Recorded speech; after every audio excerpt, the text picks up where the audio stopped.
Today is April 17, 2017, and we are in the Feast of Unleavened Bread. So before we continue on our studies, let's ask our Heavenly Family to guide us and bless our discussion.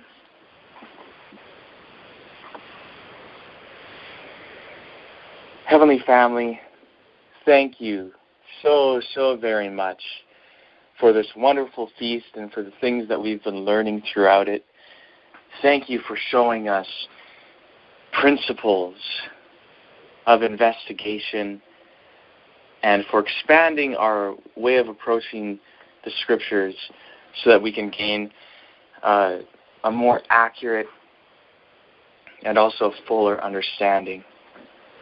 Please guide us in this study to understand the truth more clearly than before, and to become the people who can establish this kingdom once and for all.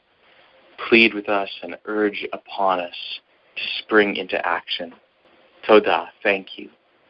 We ask this b'shem tzemach, in the name of Branch. Amen. Amen.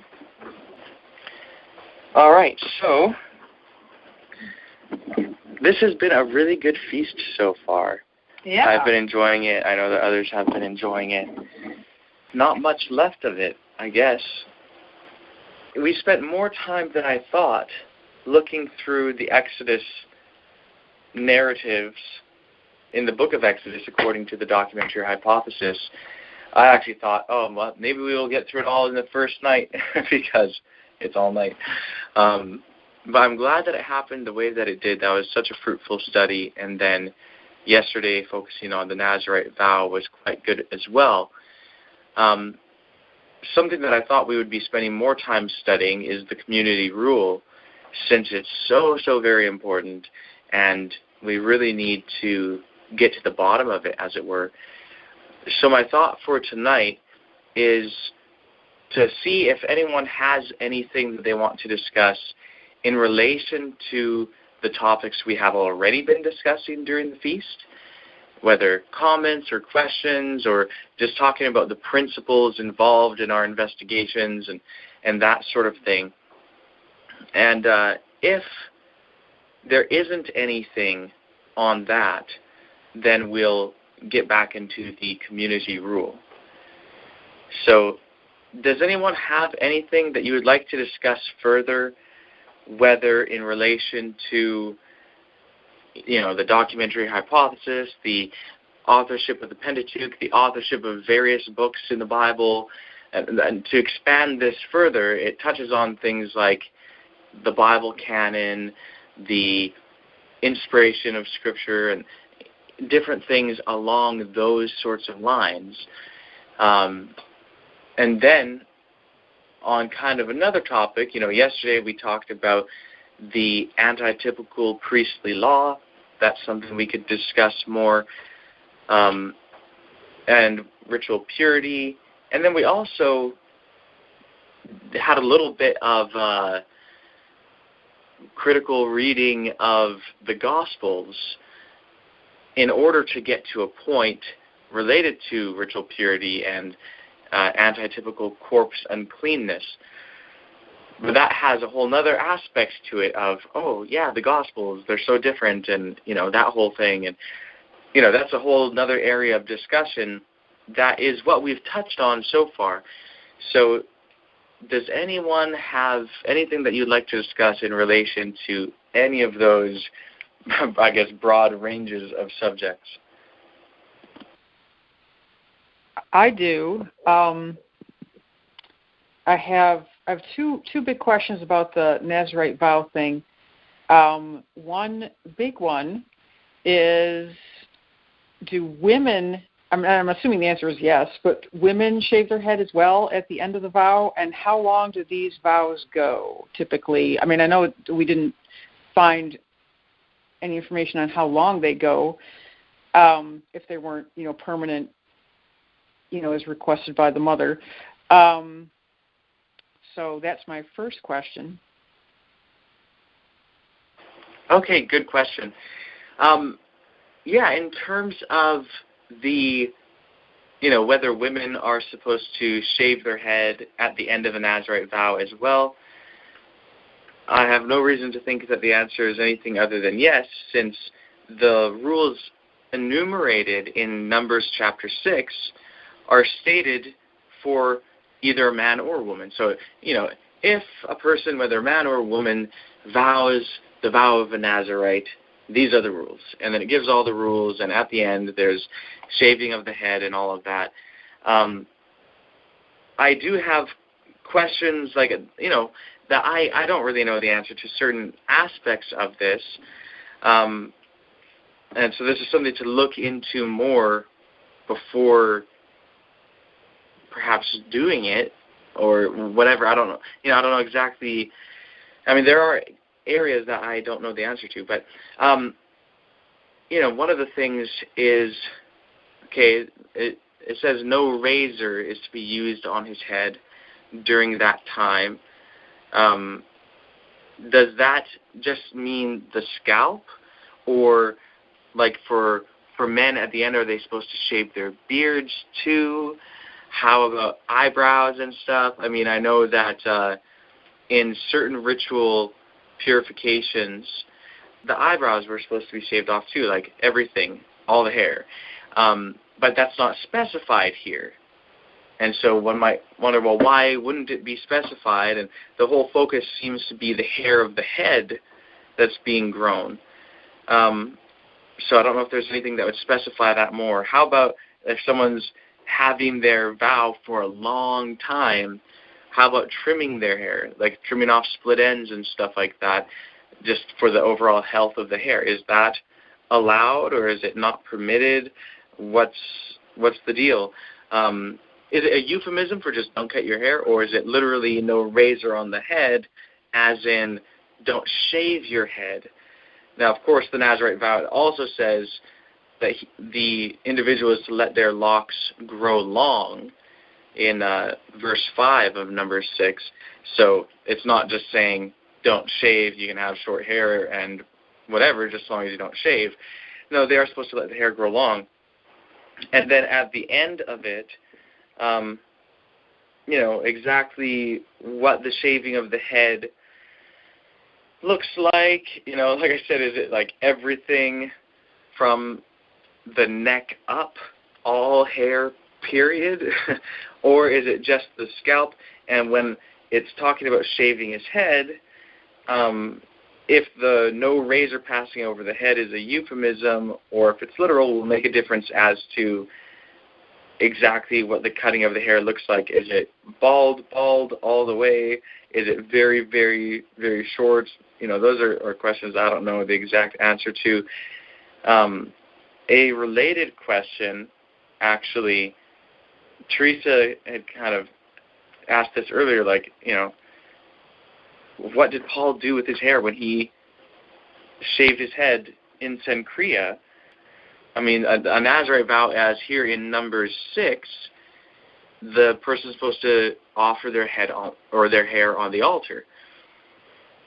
Well, if this is to be kept antitypically, I mean, what's supposed to be done with the hair? I mean, if you shave it off, I mean, it's there. What do you do with it? Do you just throw it away? Do you donate it to make wigs for cancer patients? I mean, what do you do? And I don't know. I have no clue what Paul did with his hair.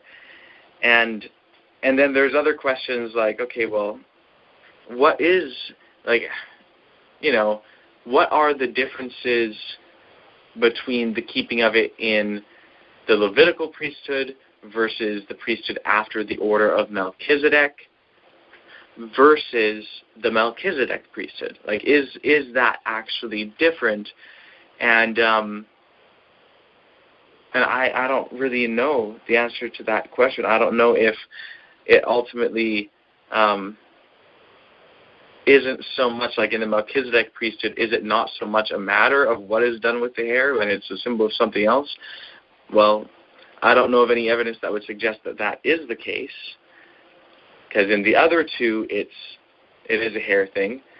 But, it's just, I don't know what's done with the hair at the end.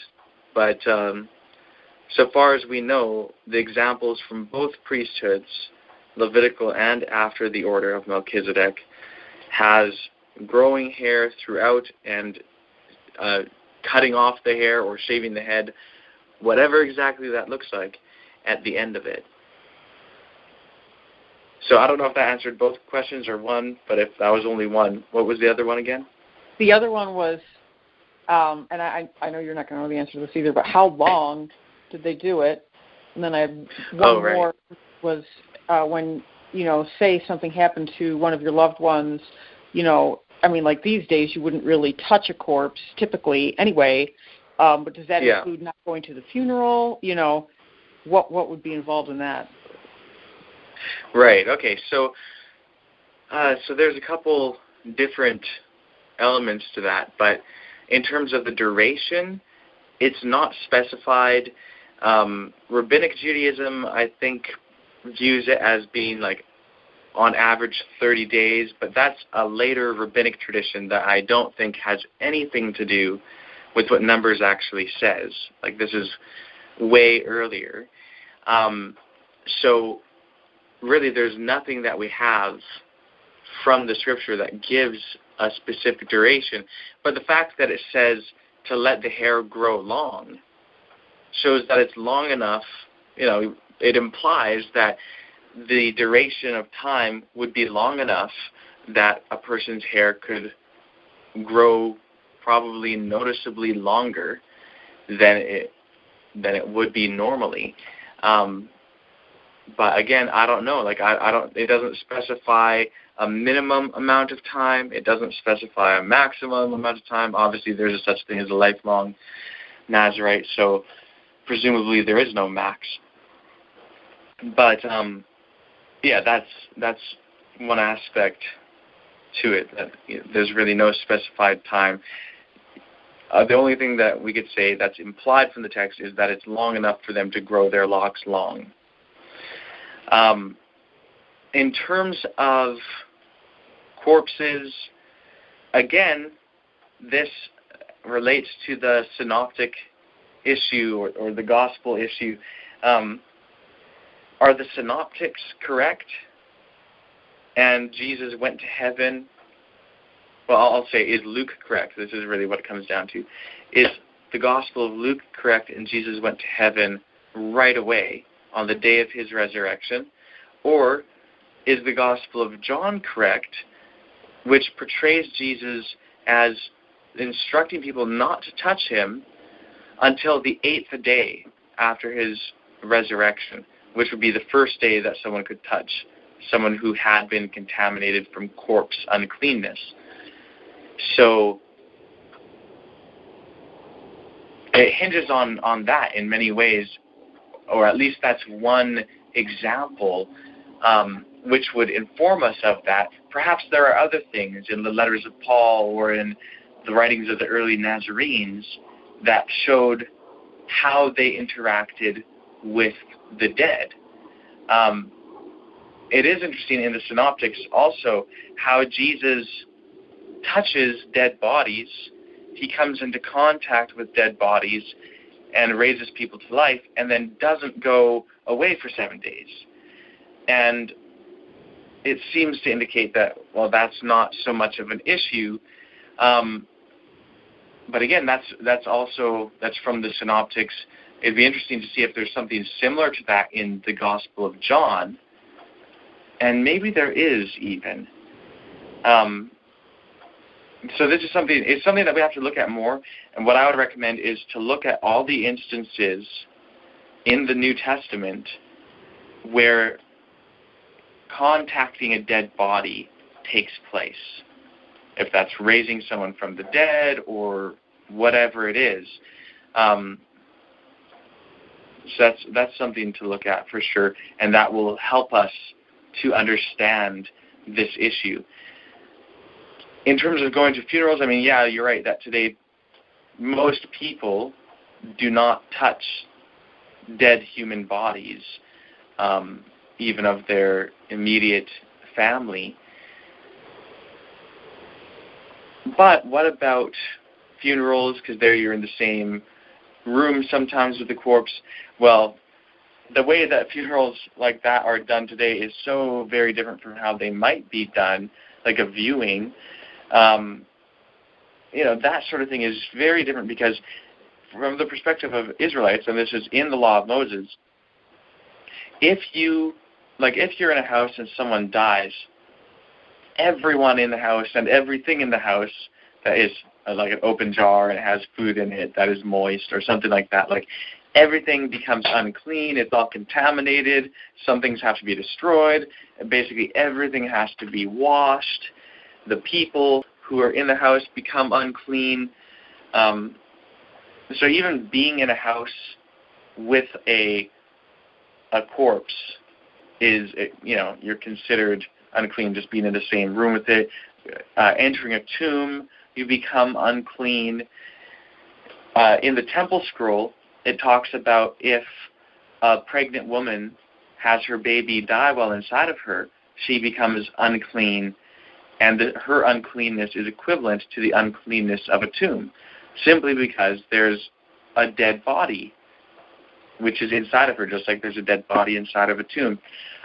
So, obviously, ancient Israelites would avoid something like a viewing.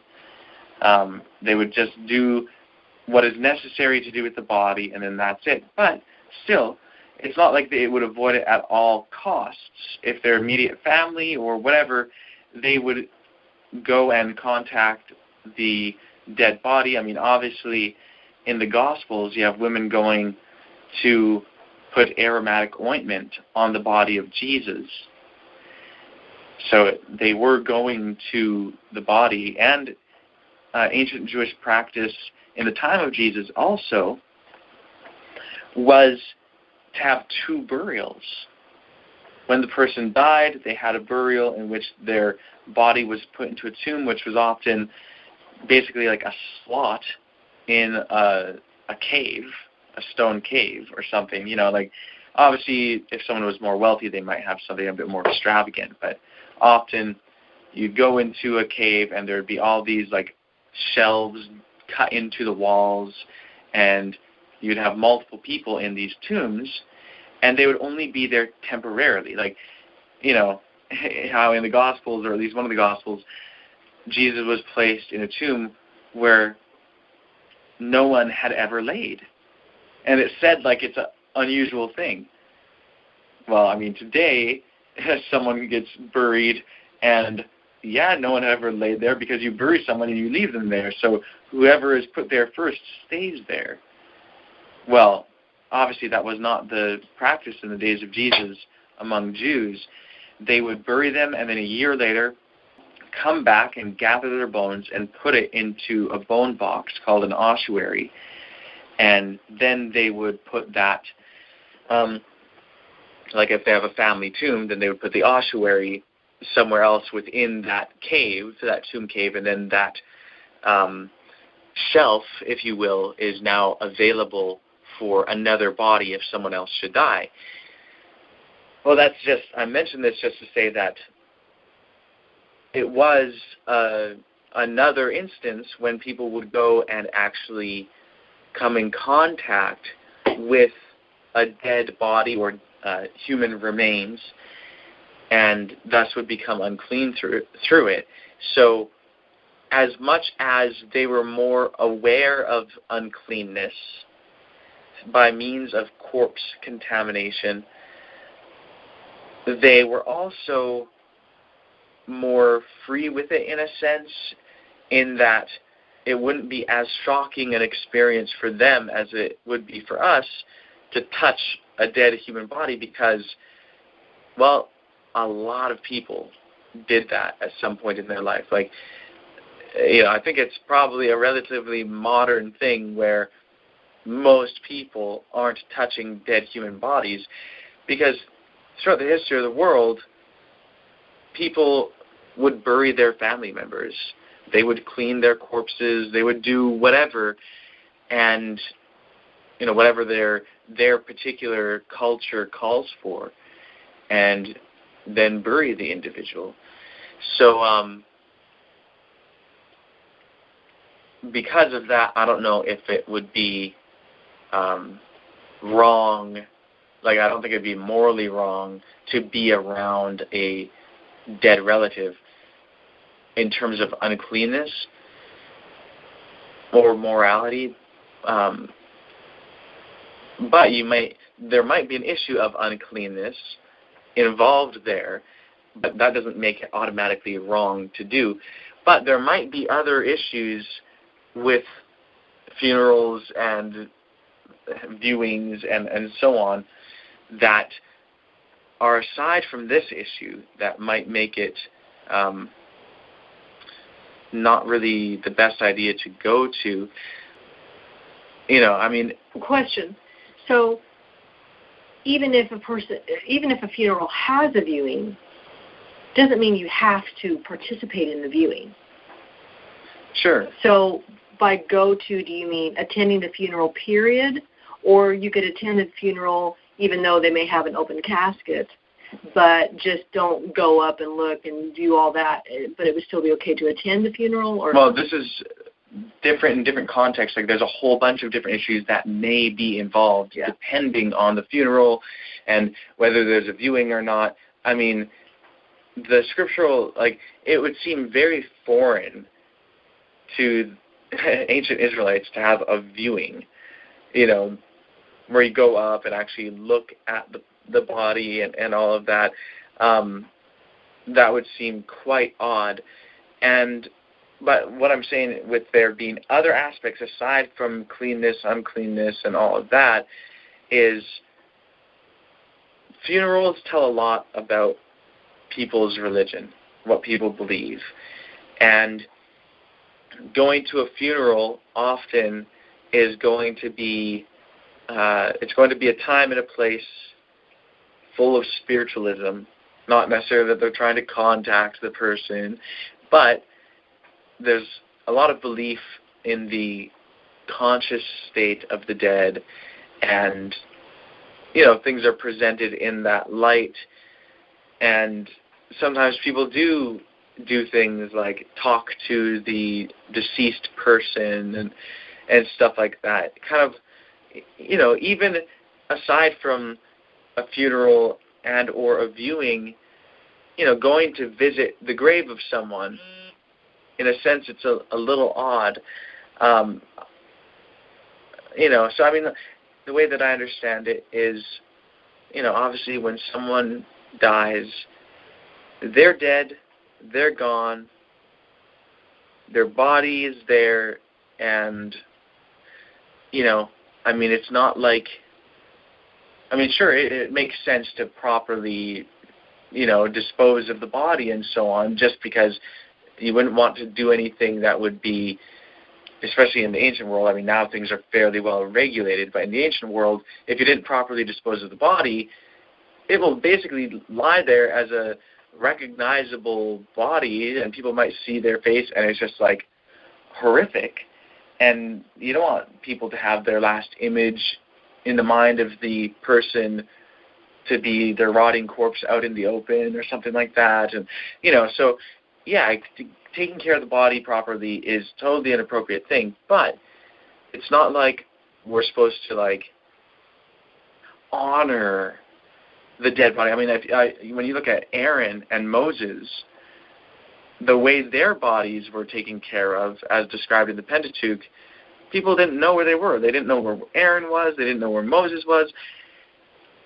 And I think part of the reason for that is so they wouldn't set up shrines for the individuals. I have not had to deal with people dying much, but for instance, when Doug died,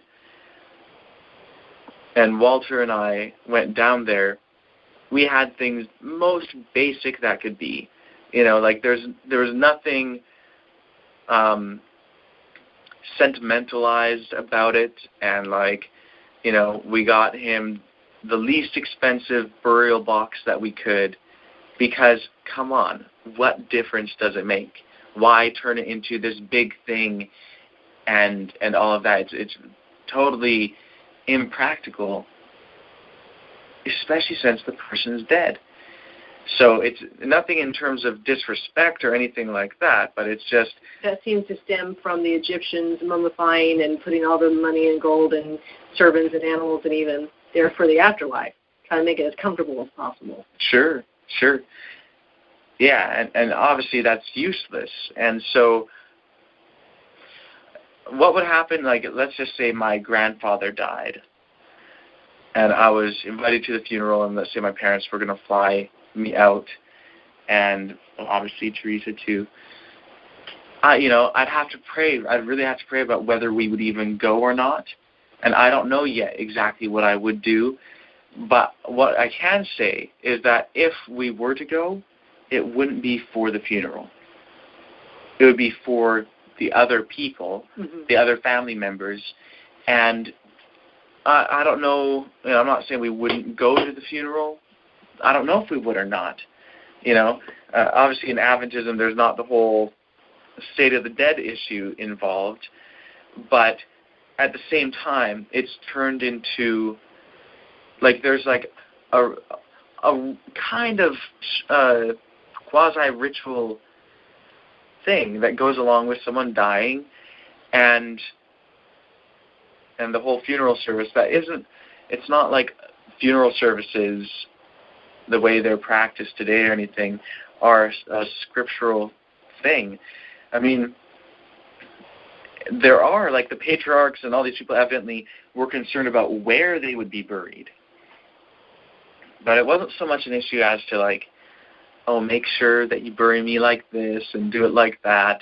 It didn't seem like it was too big of an issue in terms of that. They just wanted to be buried in the same place as their ancestors.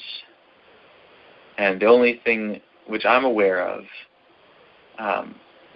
that would be an issue with that is for the sake of the resurrection. But if some of these ancient people didn't believe in the resurrection because they just didn't know one way or the other what would happen, I don't know exactly what the rationale would be. So I know this kind of extended a little bit beyond that, but I wanted to paint a picture of the other issues that might be involved in funerals and how I don't know of a clear-cut answer that applies across the board. Each individual would have to pray about that in each circumstance and so on.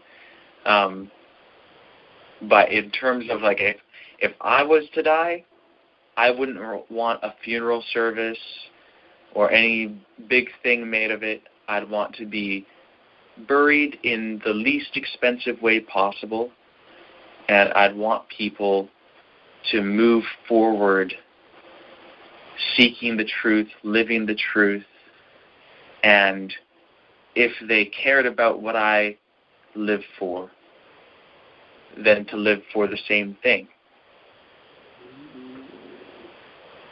So that's basically all I have to say on it. Wow, that was a lot. Yeah, being an Adventist, I guess I never really thought too much about that.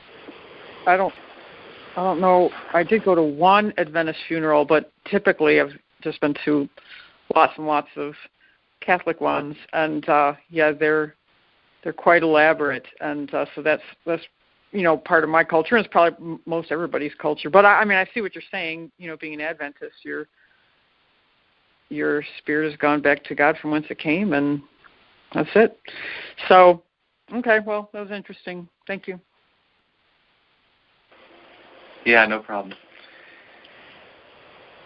Well, any other comments or questions, again, on any of these things that we've been discussing so far in the feast, or anything, even if it's not so specifically on it, but that kind of stems from it, or that's a broader category of study which something that we've been studying falls within, something along those lines. Anyone? So I've been thinking, well, I was surprised about the grape juice thing, and the wine and the grapes and with that being one of the things for the Nazarite vow to abstain from, with it being such an important part of the daily, and actually a command from Jesus himself, to do that. It sort of shocked me that that's part of the Nazarite vow. And, whatever, it is what it is. But it's surprising to me that would be something to abstain to. It seems like that would be something that you'd, not the alcohol end of it, but it would be something you'd want to focus on even to some extent. But anyway. Yeah, very, very interesting. And I agree, it is an interesting, at least kind of like a seeming paradox. It's such a positive and important symbol. And Jesus instituted it to be done in remembrance of him and all of these things. But then, even right there, when he's instituting it, he says, I will not drink of the fruit of the vine until I drink it with you in my Father's kingdom. So it's like, oh, wow, like he's actually abstaining from it, and he has been this whole time. And yet it's so important for us to do. And so, it's, in a sense, a strange thing. But that's because it's been such a focal point. But, again, it is right there how even while instituting it, he then declares his own abstaining from it. He's saying that he's restricting himself from it for however long. Well, he says until his Father's kingdom comes. And so, it's the sort of thing that he in heaven, shedding his blood, is doing the thing which is symbolized by it. So he still is dealing with the matter which it deals with, but evidently he's not partaking of the symbol. And so it would seem fitting, or it would seem to be that it makes sense that others can also abstain from it for however long, and it not be, like they're violating the Lord's Supper or something like that. Also interesting, this is something we didn't talk about, but in the community rule, even broader than the community rule, the Qumran community had a special meal with its two main elements being bread and grape juice. And there are times where if people have violated certain rules, then they are to not take part in the holy food of the congregation or in the drink for a certain period of time. And there's even times where, let's say, they did something really severe and they have to stay away from partaking of that meal and partaking of the drink for 2 years. Well, I think there's one place where for the first year they abstain from both the food and the juice, and then for the second year they can have the food, but they still can't have the juice. And I don't know if there's something with that's in connection with a Nazarite vow. It seems like it's a very different context, because a Nazarite vow, someone is becoming more holy.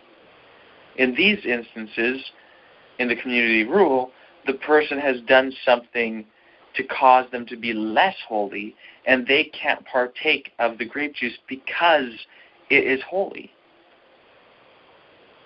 So I don't know exactly how those ideas, is it just two totally separate things, or are those ideas supposed to meet at some point in some way? And I'm not sure yet. So like I said, there's a lot with this whole Nazarite vow thing that I do not know, but I understand the basic purpose of it, and I understand that it's a good thing, and that there is, in the antitypical system, a form of a Nazarite vow. So it's something for us to certainly look into more and to come to understand better.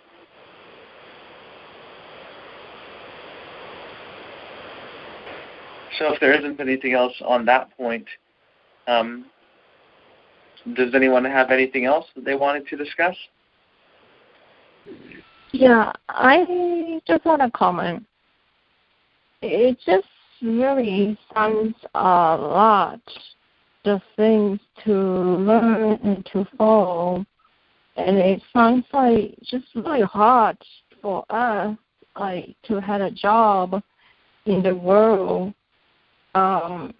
keeping and doing all this. Just a comment. Sure. I hear what you're saying. Repeat the comment, please. Yeah, sure. So the idea is, there's a lot. This is a lot to study all of these things, to come to know the truth of all these things. And, for people who have a job in the world, it's just a lot to do. It's a lot to study. How will there be time to study all these things and to learn it all? Yeah, so valid point. Yeah, certainly it is the case that there is a whole lot. And there's a statement from Ellen White that has been a great encouragement to myself and to Teresa. It's in a slightly different context, but I'll mention it to you anyway. Ellen White is talking about doing work, like accomplishing things like gospel ministry and doing the gospel work and all of that. And there's a place where she says, it is not so much the amount of work that is done, but the spirit in which it is performed that matters. Now, that's a paraphrase, but it's basically that. And, that's a wonderful thing. Of course, and Teresa and I, when we talk about this, we commonly talk about, well, yeah, that's certainly the case. And that's, whenever we feel like, oh, man, it's not moving forward as it needs to and all of that, we just remember, hey, look, it's the spirit in which it's performed. But, of course, we have to get a lot done. Mm-hmm. And there's a lot to learn. And, I wanted to mention this just to say, if you feel overwhelmed with all the things to learn, don't allow yourself to get dragged down by that and to think like, oh, man, I have all this stuff to learn and all of that. And just, it's not all about just cramming as much information as you can into your head. No, all of these things are to teach us the principles. It's to teach us the practical lessons, and these are the different ways to teach us. Now, of course, each individual thing is important in its own right, and we do need to come to learn things, but someone could just learn all this stuff like crazy and get a theory of it in their mind, but not have a change of heart. It's entirely possible for someone to do that, and obviously that would be useless.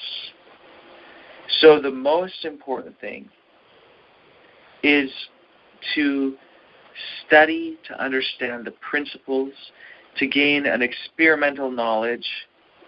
So not just to get a theory of something.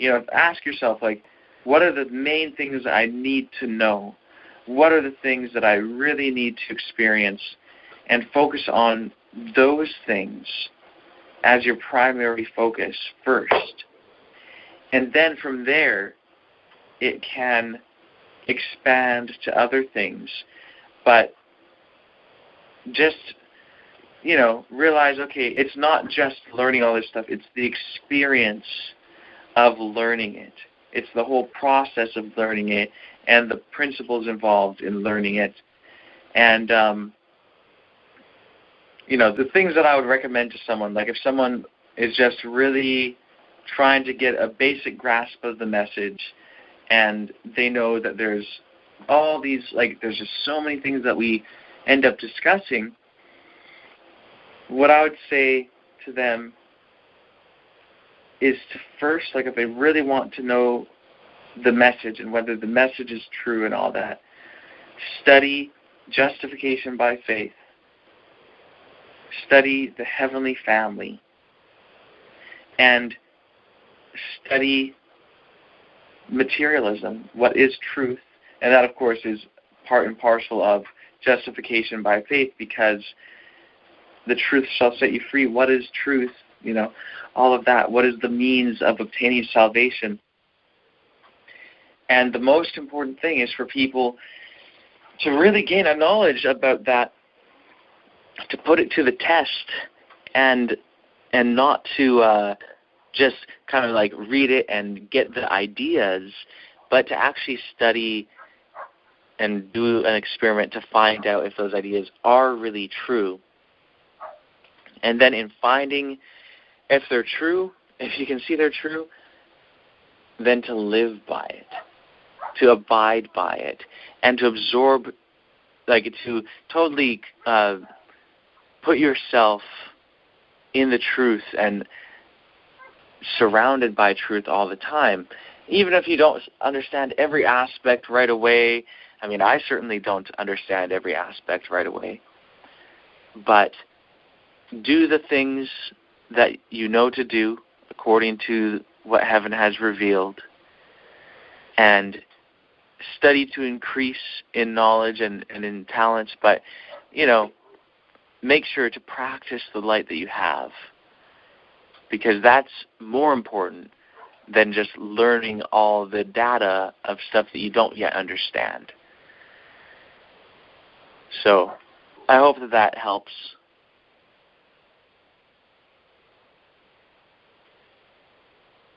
Yeah, thank you. I'm just afraid that I'm going to get old and dying and still waiting for you to come. Right. Well, here's the thing, right? We, at this point, I mean, like we've talked about, there's many times in the past where things could have been done. And like I've mentioned before, there's no guarantee that sin will be totally wiped away in our generation. But the reason for that is it comes down to what people choose to do. And all we have is our own choices to make.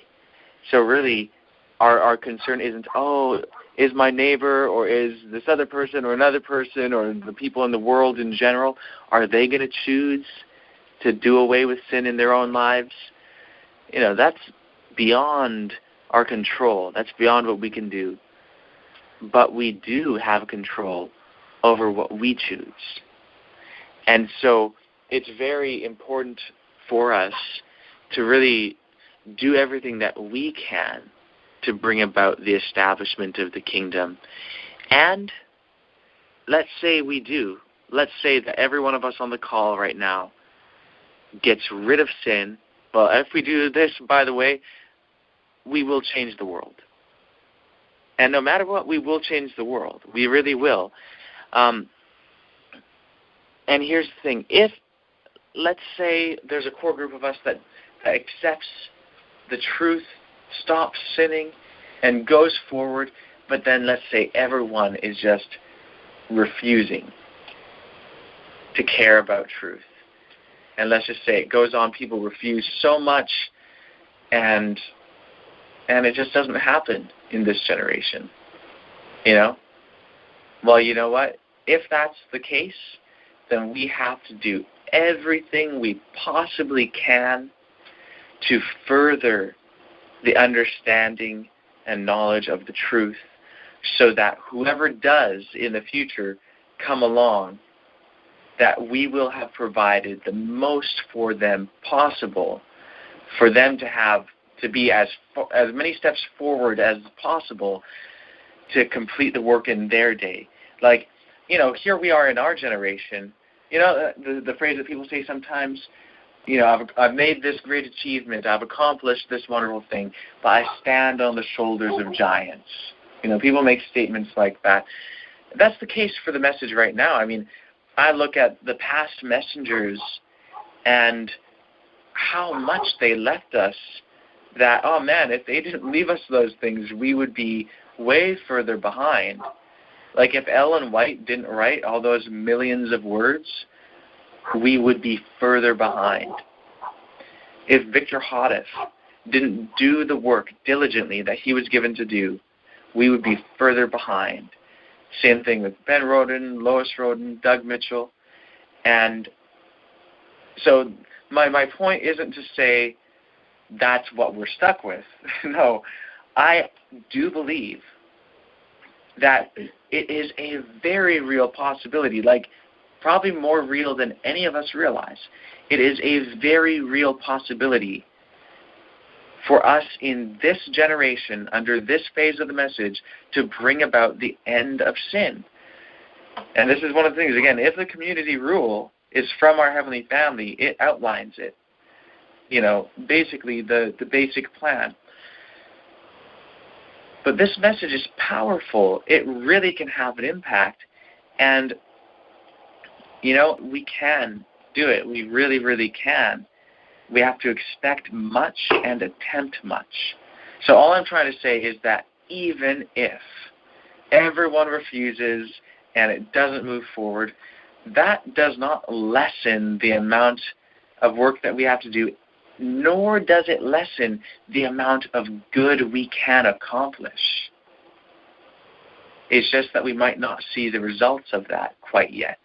But you look at, for instance, the woman with the mite, you know, the widow, who just had the tiniest amount of money, and she gave it.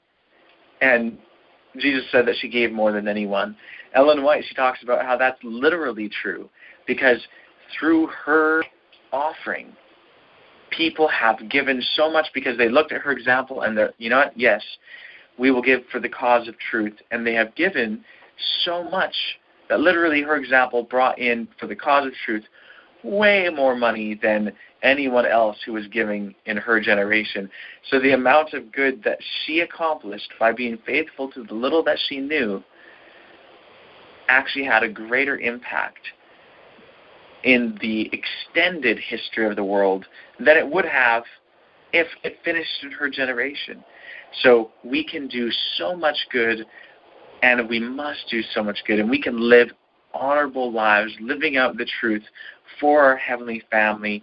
And if it doesn't happen, we'll be raised in the resurrection and be glad when it does happen. But let's make it happen in our own life. Absolutely. And, you know, Trent and I have been talking about this very thing off and on for a few weeks now, how we came to the realization that, you know what? Yeah, if it doesn't finish up in our lifetime, let's make sure we work in such a way that we make it as easy on the next generation of present truth believers as possible. Let's be as detailed with our work as possible. Let's be as thorough with our work as possible. Let's be as efficient, all these different things.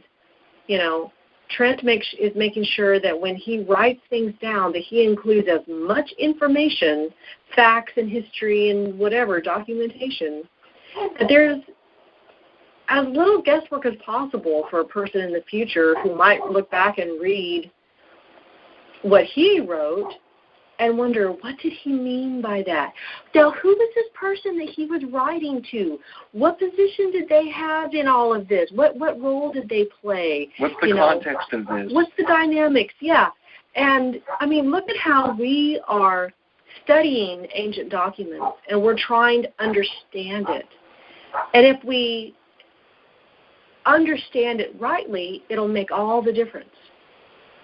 It'll further us. Just like he was saying, you know, I have found more encouragement and motivation in this added element to my expectation for the future than I would have really thought possible. I never anticipated that, but it really does encourage me and motivate me. It gives me even more purpose than if my only expectation was, okay, the kingdom has to come in my lifetime, and that's just it, because if it doesn't, well, then what use was it? What use was my work?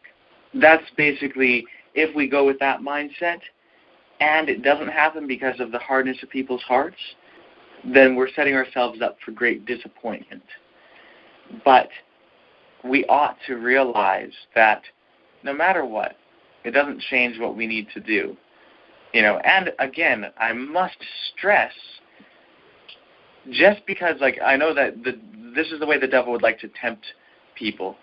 Oh, so you're saying there's a possibility it won't happen? That means it's less likely that it will. No, that's not at all the case. The likelihood of it actually happening is not dependent on the fact that it's possible that it might not happen because of people choosing wrongly. The likelihood of it happening depends on what we choose and what we do. And that's up to us. So our actions increase or decrease the likelihood that things will all go through in this generation. So it can happen. It really can. Let's do it. Yeah, that reminds me of another aspect that I was thinking while you were talking earlier, and that is that, you know what, if we take the mindset, well, a couple ways of looking at it. Number one, that we're just going to do everything we can to further the work of the gospel so that it can happen in our generation. But in addition to that, the mindset that, but you know what, regardless of any of that other stuff, I just want to make as much of a positive impact on the world as I possibly can for as long as I can. Well, if we live that way, we actually increase the chances of things being finished in our lifetime. Because look, I mean, stop and think about it. Look at the people who actually devote their entire lives to a cause. Look at the benefit that they bring to humanity, to the world. Now, if we do that with the object being promoting present truth, well, not just present truth, but truth, reality, material reality, just the proper way of thinking and all of that, think of the impact we will have on the world. And the very fact that Adventists as a whole, now I recognize this is not the case for even many Adventists. Many Adventists, this does not apply to them. But the majority of Adventists have the mindset, and this isn't necessarily a fault, but they have the mindset, okay, Jesus is coming back in my lifetime. That's what Adventist means. And so, you know, I don't want to put too much time and effort into temporal things. Now, what I'm about to say, I hope is going to be rightly understood by people. I just want to put out a disclaimer right away that I'm not saying we should focus now on temporal things and worldly things. No, but my point is that we have, to a great degree, lost sight of doing things for time and for eternity, as Ellen White puts it. You know, when she writes about buildings and working on establishing centers for health care or whatever the case may be, or ministry even. But let's just say buildings. Those are two words for the same thing. Anyway, she says to build for time and for eternity. Don't put up a shack that won't last for 50 years. Build something that could last for thousands of years. I mean, look at the ancient world. That's what they did. Mm-hmm. That's why we have what we call ruins today. And some of it isn't even in ruins. Some of it is still functional buildings, or at least largely so. Maybe it's been added to. But, you know, if we put forth our effort to become educated, don't say, oh, I don't have that much time to spend in school. because Jesus is going to come back soon, so I'm not going to spend the time to become a doctor or an engineer or whatever. You know, hey, don't do it to the exclusion of living to share the gospel message, of course. But the kingdom is made up of all of these professions.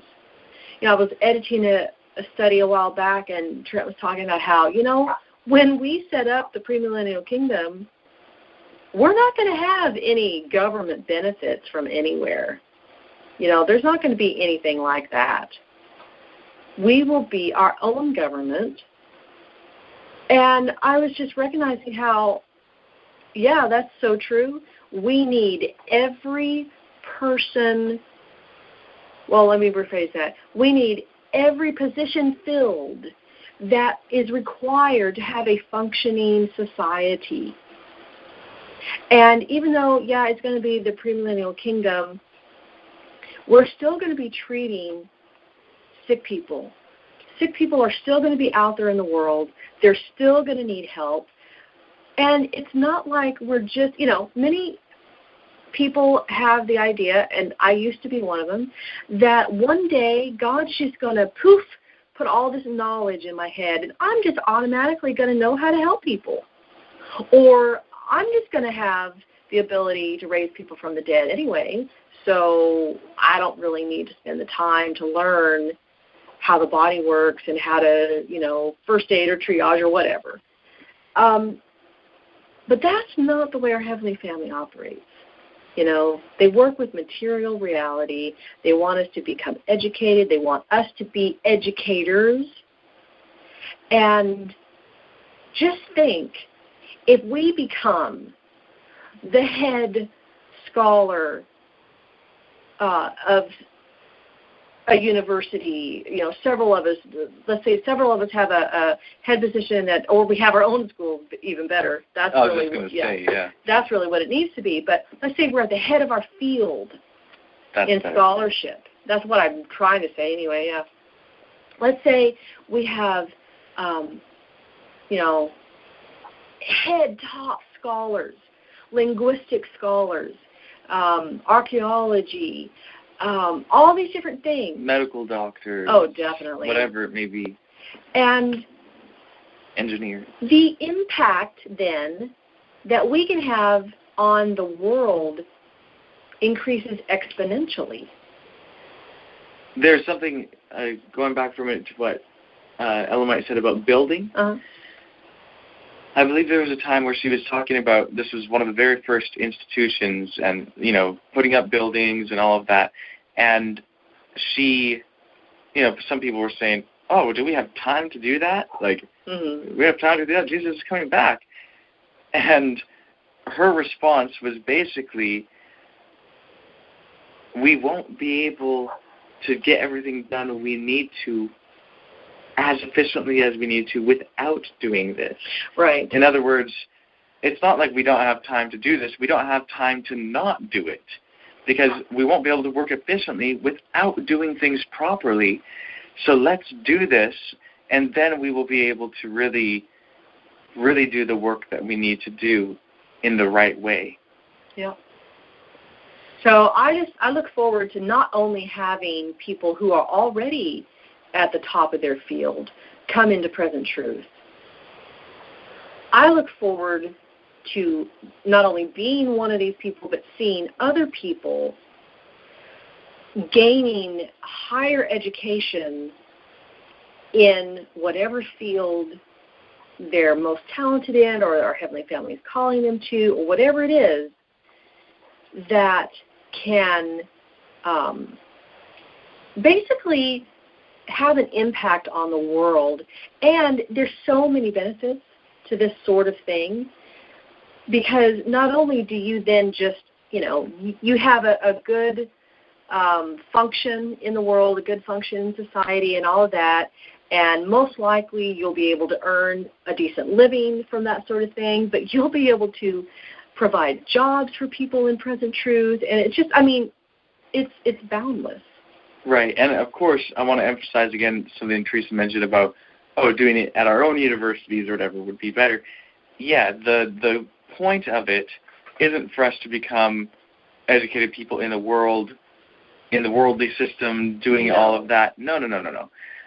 We need to have, like Teresa was mentioning about, the kingdom is going to be established in such a way that, hey, look, we are going to need people who are, very knowledgeable about agriculture, finances, education, like education systems, medicine, like all these different things that are part of a society. And so the way that we need to do things is to establish amongst ourselves collaboration of our various talents and skills, increasing our talents and skills, increasing our knowledge and our potential, and then implementing it in a way within the branch system. I mean, obviously in the world system it doesn't work. It's not like they're going to respect the Sabbath and the dailies and the feast days and all of that. So we need to have a functioning economy that is the branch economy. Amen. And that, of course, includes, it's not, like, this is why the branch, I think a while ago I talked about how the word religion doesn't quite capture it. There are religious aspects to what we're talking about, indeed, but it's social, it's political, it's health-wise, it's every aspect of life. It's a way of life, and Jesus was wanting to establish a government. Our Heavenly Family always wanted a nation. We're talking about something revolutionary. So, anyway, any comments on any of this?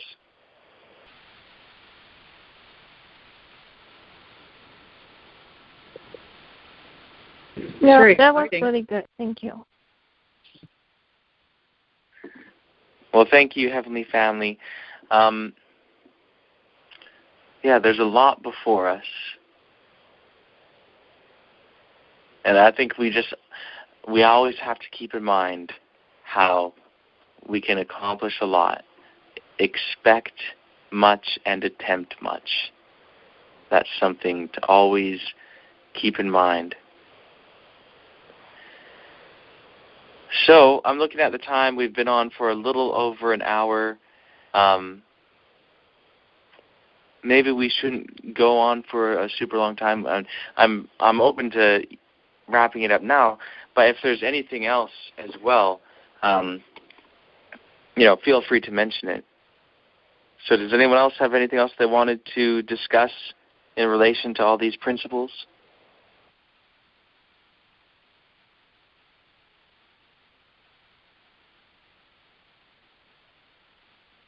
Okay, it doesn't sound like there is. Would anyone like to thank our Heavenly Family, and then we'll end the meeting? I would like to. Awesome.